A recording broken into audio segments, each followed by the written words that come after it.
वो शहरे मोहब्बत जहाँ मुस्तफा है, वही घर बनाने को दिल चाहता है। वो सोने से कंकर और चांदी से मीठी नजर में बसाने को दिल चाहता है। একটু জোরে হবে না সুবহানাল্লাহ? আর একটু মহব্বতে হয় না? ও শহরে মোহাব্বত जहाँ मुस्तफा है, वही घर बनाने को दिल चाहता है। जिहाद मोहब्बत के आवाज गूंजी, कहाँ जलाने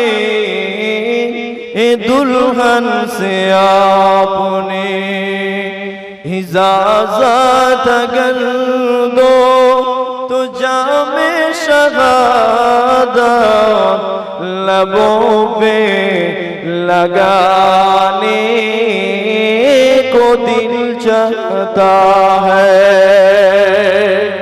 आरो जोरे हवे আল্লাহ নবী সাহাবা হযরত হানজালা হুজুর বলছে, নবী সাহাবারা যুদ্ধের ময়দানে চলে গেছে।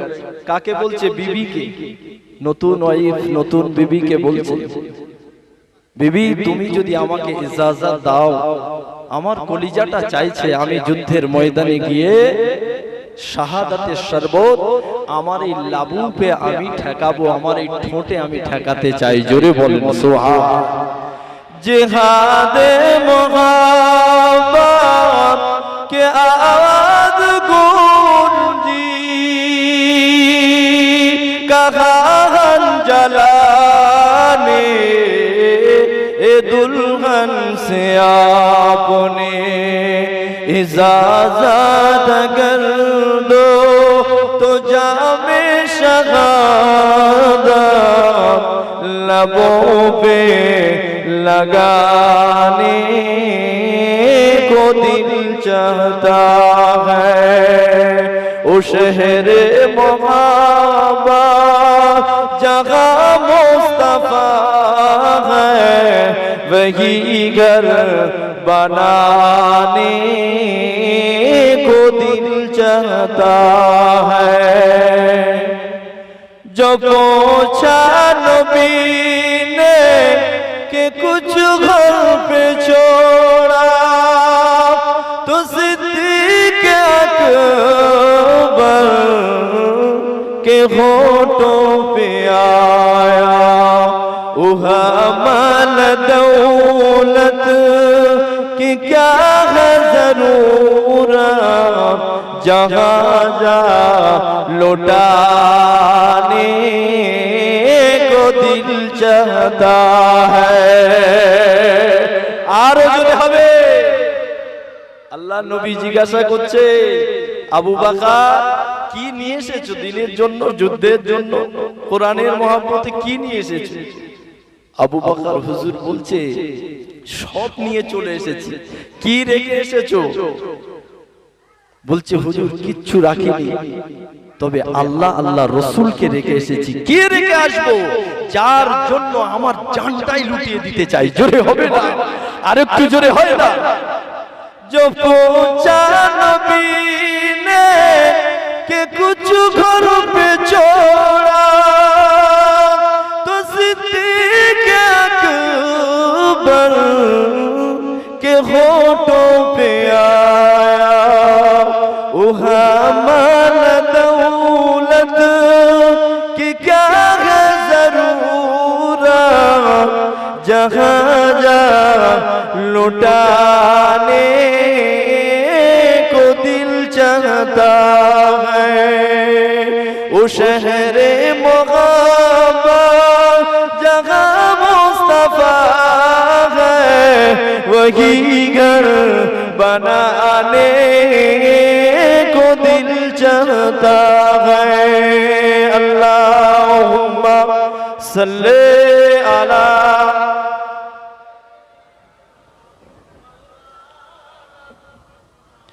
व अला आले सय्यिदिना। कलिमा शरीफे जिक्र ला इलाहा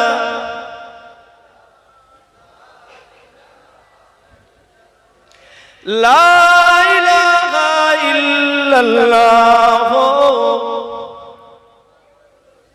ला मक़सूदा इल्लल्लाह ला मौजूदा इल्लल्लाह ला महबूबा इल्लल्लाह बोलो ला इलाहा इल्लल्लाह।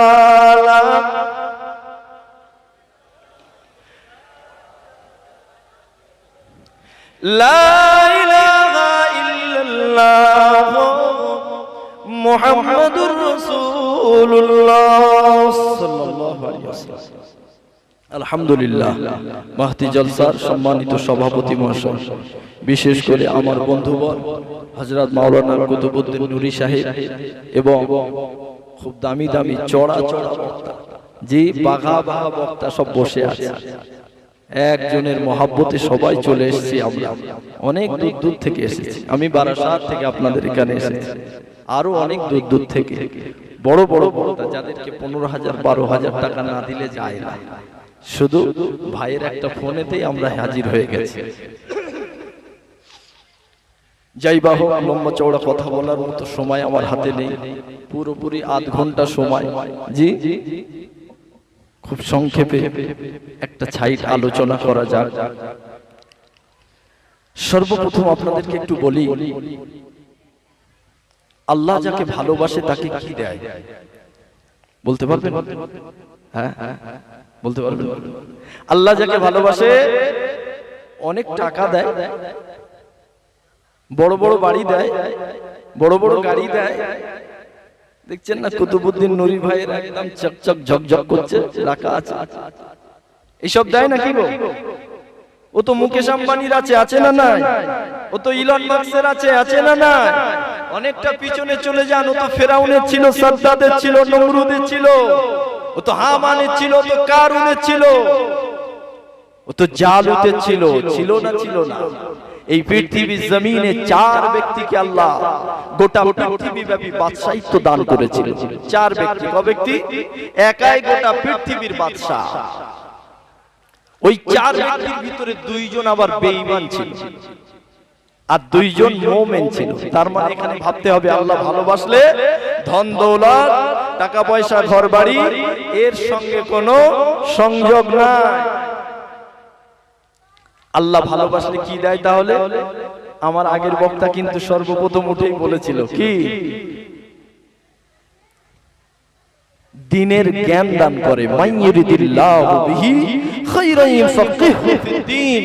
আল্লাহ পাক যাকে মহব্বত করেন, ভালোবাসেন, দ্বীনের জ্ঞান দান করেন। একটু আস্তে করে বলেন, আর একটু আস্তে বলেন, নারে তাকবীর।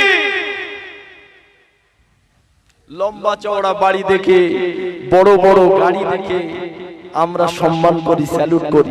পকেট মোটা দেখে, ভুঁড়ি বড় দেখে আমরা সম্মান করি, তাই না? তাহলে সম্মান করতে হবে আসলে কাকে? আল্লাহ দ্বীনের জ্ঞান যাকে বেশি দিয়েছে। আপনার ভিতরে যতটা দ্বীনের জ্ঞান আছে, আপনার পাশে, আপনার গ্রামে, আপনার পাড়াতে একটা হাফেজ আছে, আলেম আছে, আলেমে দ্বীন আছে। আপনি তাকে স্যালুট করেন, তাকে সম্মান করেন। সম্মান করছেন কাকে? আসলে আল্লাহ তাকে যে জ্ঞান দিয়েছে, ইলম দিয়েছে, সেই ইলমকে সম্মান করছেন। ইলম, সব শিক্ষাকে ইলম বলে না। আপনি ডাক্তার হয়েছেন, মাস্টার হয়েছেন, দার্শনিক হয়েছেন, ইঞ্জিনিয়ার হয়েছেন, বৈজ্ঞানিক হয়েছেন, ওগুলো ইলম নয়। আল্লাহর পক্ষ থেকে যে জ্ঞানগুলো এসেছে, যে শিক্ষাগুলো আল্লাহ দিয়েছে, কোরআন হাদিসের জ্ঞান, এ হলো ইলম।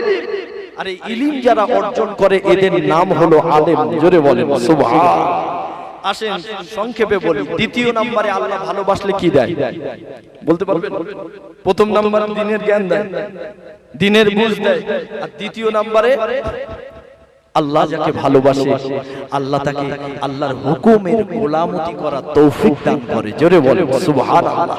আল্লাহর হুকুমের গোলামতি করার তৌফিক দান করে। আজকের ঈশার নামাজটা কজন পড়ে বসেছে? আজকে মাগরিবের নামাজটা কজন আদায় করেছে? আল্লাহ দৈনিক কতবার ডাকে? কতবার? 5 বার। এক সপ্তাহে কবার? 35 বার। আমি আপনি এই সপ্তাহে 35 বার আল্লাহ আমাকে আপনাকে ডেকেছে, কতবার সাড়া দিয়েছি? এ সলিমুদ্দিন কলিমুদ্দিন, যে যতবার আল্লাহর ডাকে সাড়া দিয়েছো আল্লাহ তাকে তত বেশি ভালোবাসে বলে আল্লাহর হুকুম পালন করার তৌফিক দিয়েছে। আল্লাহর কুদরতি কদমে, রহমতের কদমে আল্লাহ সিজদা দেওয়ার মতো তৌফিক নসিব করেছে। জোরে বলে সুবহানাল্লাহ। তাতাজাফা জুনুবুহুম আনিল মাদাজি'i। আল্লাহ বলছে ওরাই তো আমাকে ভয় করে, ওরাই তো আমাকে ভয় করে। কারা? রাত যত গভীর হয় বান্দার পিঠটা বিছানা থেকে আলাদা হয়ে গিয়ে ওযু করে নিয়ে আমি আল্লাহর মহব্বতে, কেউ বা নামাজে, কেউ বা কোরআন তেলাওয়াতে, কেউ বা জিকিরে, কেউ বা দুআয় মশগুল হয়ে যায়। জোরে বলে সুবহানাল্লাহ। আমার ভাই জানেন, আব্বা জানেন, আল্লাহ পাক বলে বান্দা তুমি আমার বন্ধু হবে, আমি আল্লাহ তোমাকে বন্ধু বানাবো। পরীক্ষা না করি বন্ধু বানাবো। বান্দা আমি আল্লাহ তোমাকে পরীক্ষা করব। যে যত বেশি আল্লাহর পেয়ারা হয়েছে, প্রিয় হয়েছে, তার তত বেশি পরীক্ষা হয়েছে। পৃথিবীর জমিনে সবথেকে বড় বড় মারাত্মক পরীক্ষা কাদের হয়েছে? একটু কথা বলেন, বলতে পারবেন? হ্যাঁ হ্যাঁ, আল্লাহর পয়গম্বরদের আল্লাহ সবথেকে বড় বড় পরীক্ষা নিয়েছে। পরীক্ষা কেন নেওয়া হয় জানেন? দুটো কারণে পরীক্ষা নেওয়া হয়। আপনার ভিতরে কি কি যোগ্যতা আছে এটা জানার জন্য, আর একটা হলো জানাবার জন্য। আরেকটা হলো জানাবার জন্য আমার ছাত্রর ভিতরে কি প্রতিভা আছে আমি জানি, কিন্তু আপনি তো জানেন না। তো আপনাকে জানাবার জন্য আপনাদের সামনে আমার ছাত্রকে আমি একটা প্রশ্ন করলাম, আমি তো জানিও বলতে পারবে। পরীক্ষা কেমন নেবে আমি লম্বা চওড়া করছি না, শর্টে শর্টে বলছি, একটু বুঝে নেবেন। বাপ তার ছেলের প্রতিভা দেশের মানুষকে, গ্রামের মানুষকে বোঝাবার জন্য গ্রামের মানুষের সামনে অনেক সময় প্রশ্ন করে থাকে, ছেলের প্রতিভা কি আছে জানাবার জন্য। আচ্ছা বলেন, বাপ তো জানে ছেলে আমার এই প্রতিভাটা আছে, ওস্তাদ তো জানে ছাত্রর ভিতরে এই প্রতিভাটা আছে, তারপরেও পরীক্ষাটা নেয়। ইব্রাহিম আলাইহিস সালামের 202 পরীক্ষা হয়েছে। হ্যাঁ, আল্লাহ কি জানে না আমার ইব্রাহিম পরীক্ষায় পাস করবে না ফেল করবে? এই জানে না, জানে না? হ্যাঁ, আপনার আমার সৃষ্টির 50,000 বছর আগে সব লেখা হয়ে গিয়েছে। কিয়ামত পর্যন্ত এই দুনিয়ার জমিনে কি কি ঘটবে, খালি সময় আসবে ঘটবে, সময় আসবে ঘটবে। সময়টা আসতে দেরি হয়, সময়টা আসবে ঘটতে থাকবে। যা কিছু হচ্ছে সব আগে থেকে লেখা হয়ে গেছে। তো ইব্রাহিম নবীকে আল্লাহ পাক যে পরীক্ষাগুলো করেছিল, কেন করেছিল? মুসা নবীকে খলিল বলা হলো না, ঈসা নবীকে খলিল বলা হলো না, নূহ নবীকে খলিল বলা হলো না, ইউসুফ নবীকে খলিল বলা হলো না। এই যুবকের আব্বার তরুণেরা, খলিল শব্দের অর্থ হলো আল্লাহ পাকের বন্ধু। মুসা তো বলতেই পারে আল্লাহ আমাকে কেন বন্ধু বানালে না, আল্লাহ আমার লাকাবটা কেন বন্ধু হলো না, কেন ইব্রাহিমকে দেওয়া হলো? আপনিও বলতে পারেন আমার লাকাবটা কেন এমন করে খলিল হলো না? পৃথিবীর বড় বড় আলেম উলামারা তো বলতে পারে কেন আমার লাকাবটা খলিল হলো না? এ যুবকের আব্বারা তরুণেরা, আমি আগেই বলেছি পরীক্ষা 2 কারণে নেওয়া হয়। একটা হলো তার ভিতরে কি কি যোগ্যতা আছে সেটা জানবার জন্য, আর একটা দেশ দশকে জানাবার জন্য।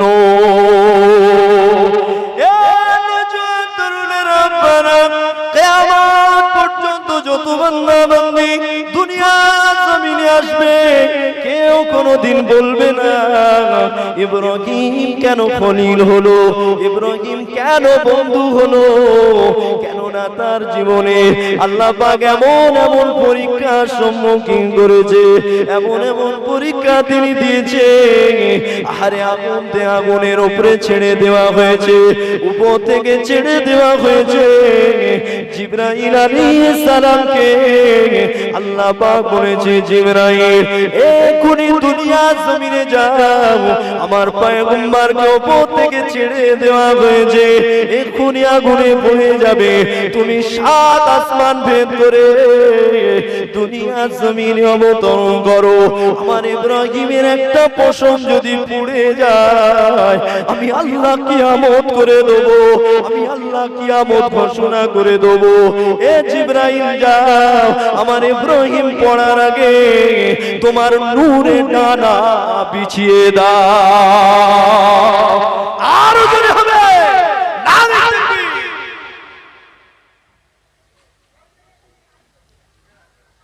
4 বার জিবরাইল আলাইহিস সালাম পৃথিবীর জমিনে জরুরি তলব, 4 বার, সময় নেই। বিসমিল্লাহ বলে ফেলেছে, আল্লাহু আকবার বলার আগে জিবরাইল 7 আসমান ভেদ করে দুনিয়ার জমিনে যাও, না তো আমার ইসমাঈল কুরবানি হয়ে যাবে, আমি আল্লাহ কিয়ামত ঘোষণা করে দেব।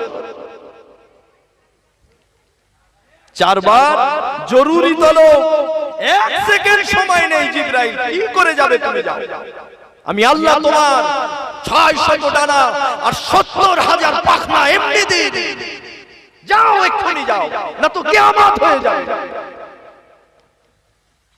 ইব্রাহিম আলাইহিস সালামের জন্য একবার আগুনে পড়ার আগে জিবরাইল এসে নূরের ডানা বিছিয়ে দিলেন। যখন ইসমাঈল আলাইহিস সালামকে কুরবানি করবে, বড় বড় মারাত্মক মারাত্মক পরীক্ষা, তবেই তো বন্ধু, তবেই তো খলি। আমি আপনি বন্ধু হব আল্লাহর। আল্লাহ বলছে এমনি এমনি হবে, তোমার পরীক্ষা দিতে হবে। পরীক্ষা দিলে আমাদের বাচ্চারা যেমন 4 থেকে 5, 5 থেকে 6, 6 থেকে 7 পাস করলে ক্লাস বেড়ে যায়। আল্লাহ বলে মোমেন তোর পরীক্ষা যাবে, তুইও পাস করবি, তোর স্টেজ বেড়ে যাবে, মাকাম বেড়ে যাবে। জোরে বলে সুবহান।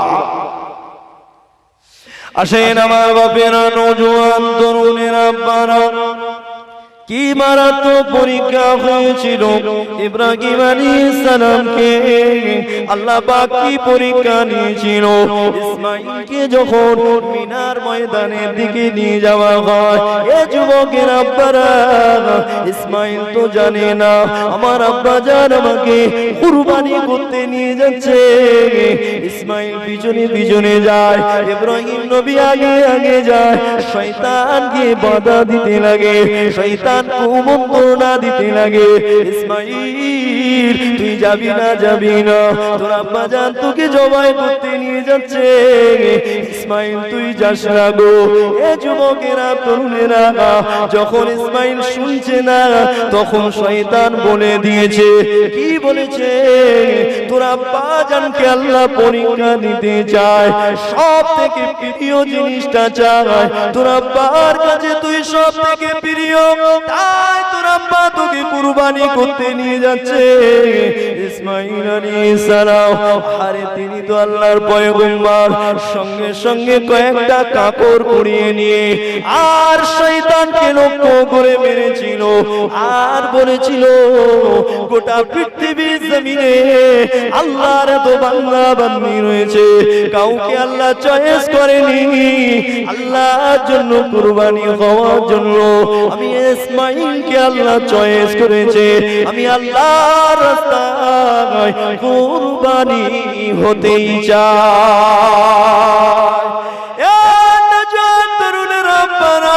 চোখের পানি বাধা মানবে না, এত করুণ ঘটনা ঘটে গিয়েছে, এত মারাত্মক পরীক্ষা হয়েছিল ওই মিনার ময়দানে।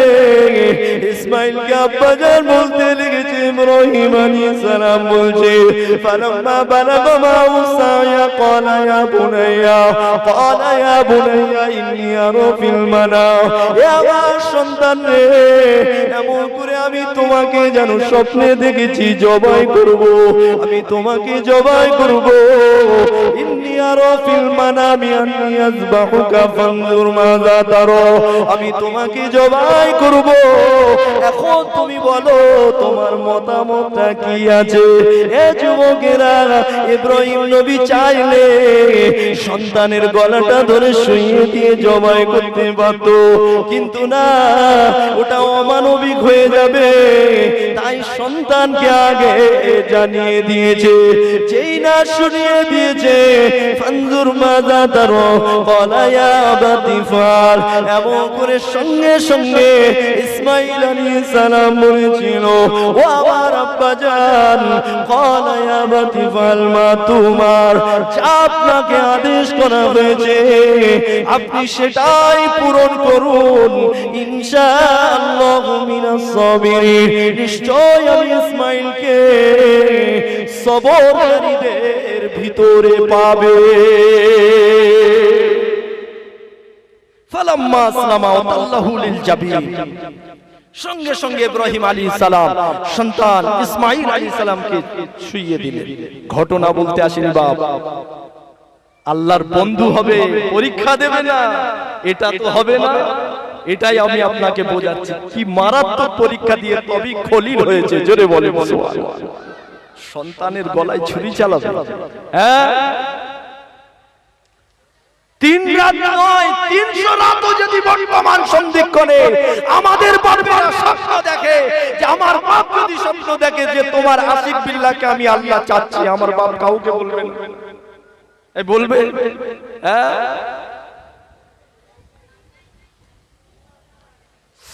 এ নজর তরুণেরা মানব, ও নবী পাকের প্রেমিকেরা, ফালাম্মা আসলামা ওয়া তাল্লাহু লিল জাবিন, ইসমাঈল আলাইহিস সালামকে আব্বা জান জমিনের উপরে কাত করে শুইয়ে দিয়েছে। এ যুবক, জমিনে শুয়ে শুয়ে ইসমাঈল আলাইহিস সালাম বলতে লেগেছিল, আব্বা জান, আপনি আমাকে জবাই করবেন, আপনি আমাকে কুরবানি করে দেবেন। আব্বা জান, কুরবানি হওয়ার আগে আমার 3টে শর্ত আছে। এমন করে ইব্রাহিম আলাইহিস সালাম বলে, বাবা ছেলে রে, বলো বলো তোমার কি শর্ত?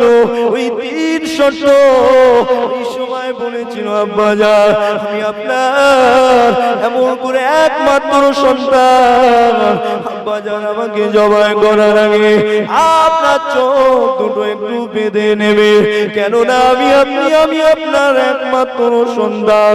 আপনি যদি আমার মুখের দিকে তাকান, আপনি পিয়ারে পড়ে যাবে, মহব্বতে পড়ে গিয়ে আল্লাহর হুকুম পালন করতে বিলম্ব হয়ে যাবে। 2 নাম্বার শর্ত দিয়েছিল, আব্বা জান, এমন করে আবার কুরবানি করার আগে আমার পা দুটো বেঁধে দেবেন, আমার হাত দুটো বেঁধে দেবে, কেননা যখন গলাতে ছুরি চালাবে আমার পাটা চটপট চটপট করতে লাগবে।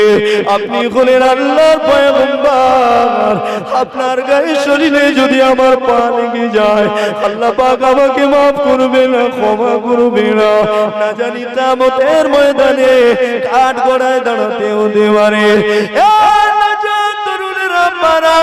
2 নম্বর শর্তটা বলে শেষ করে দেবো।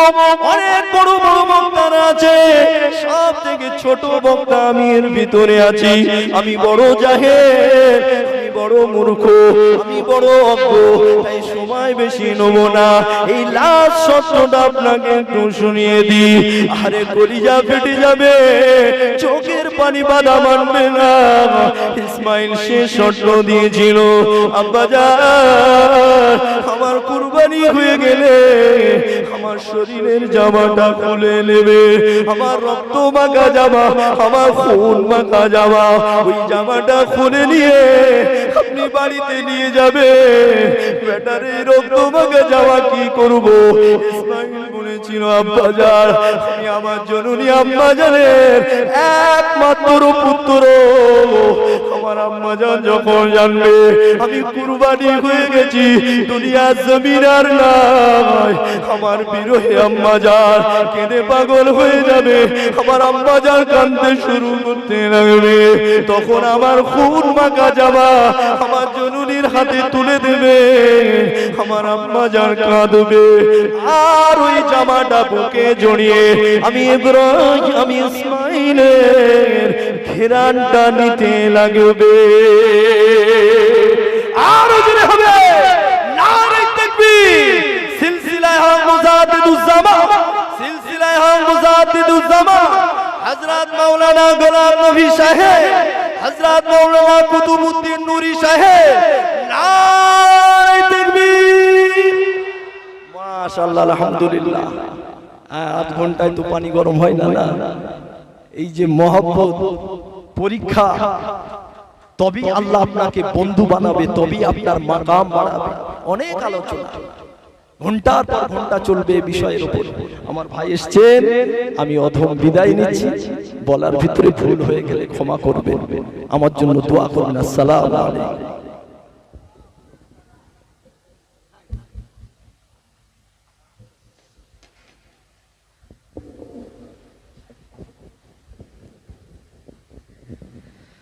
এখন আপনাদের সম্পর্কে ওয়াজকে শোনাবেন জনাব আলহাজ মাওলানা গোলাম নবী সাহেব বসিরহাট।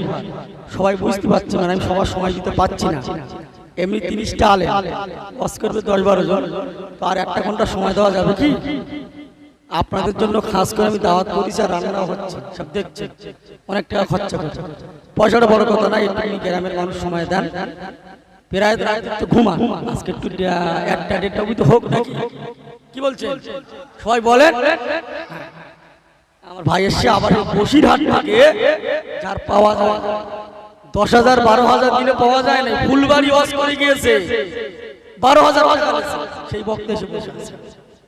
কে বলেন দিন? জুনায়েদ সাহেব বসিরহাট, শালম সাহেব ফুলবাড়ি ওয়াজ করে গিয়েছে, ওয়াজ করছে, উঠেছে। মেদিনীপুরে যায় আমাদের ভাঙড়ে 8,000 10,000, মেদিনীপুরে 15,000 টাকা। আমার বাড়ি কি দেবো আমার আল্লাহ। একটু তাকবীর দেন, নারায়ে তাকবীর। জোরে হবেনি নারায়ে তাকবীর।